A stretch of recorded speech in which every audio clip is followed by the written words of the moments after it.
ওইটা নিয়ে যার একটা কি খাবে তুমি এর মধ্যে থেকে বলো? তুমি খাও। না না তোমার এইটা ছোট বাবা বাটারস্কচের আছে একটা। এটা ছিল জামাই ষষ্ঠীর দিনে আমাদের জামাই ষষ্ঠীর খাওয়া দাওয়ার প্রথম পর্ব, যেদিন আমরা শুধু ব্রেকফাস্ট করতে গিয়েছিলাম মায়ের কাছে, কারণ সেদিন আর বাকি খাওয়া দাওয়া করার সময় ছিল না। আমরা তাই ফল আর লুচি এইসব খেয়ে মায়ের কাছ থেকে চলে এসেছিলাম। তাই বলছো যদি কম দোকানে পাওয়া না, এইটা অন্যরকম দইটা খেতে। আচ্ছা তুমি এটা দুধটা খাচ্ছি হচ্ছে এই মাংসটা মা কষিয়েছে ঠিকঠাক। কি রান্না করছো মা? চুরবির বড়া চর্বির বড়া।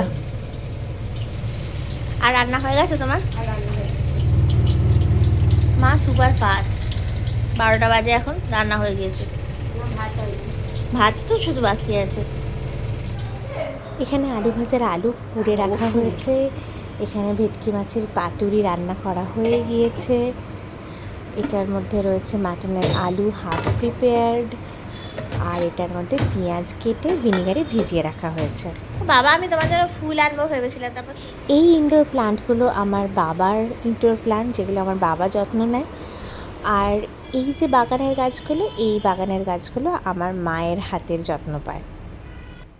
আজকে আমাদের বাড়িতে জামাই ষষ্ঠীর দ্বিতীয় পর্ব। আগের দিন শুধুমাত্র ব্রেকফাস্ট খাওয়া হয়েছিল আর মিষ্টি খেয়ে চলে যাওয়া হয়েছিল, কারণ ধ্রুবনীলের পরীক্ষা চলছিল। তাই আজকে আমরা লাঞ্চের জন্য এসেছি মায়ের কাছে। কি লাঞ্চ মা রান্না করেছে সেগুলো তো দেখানো হয়ে গিয়েছে। এখন ধ্রুবনীলের বাবা গিয়েছে, ধ্রুবনীলকে ও পড়তে গিয়েছিল, তাই সেখান থেকে আনতে গিয়েছে। ও আসলে আমরা সবাই খেতে বসবো। এখন দুপুর 1টা মতো বাজে।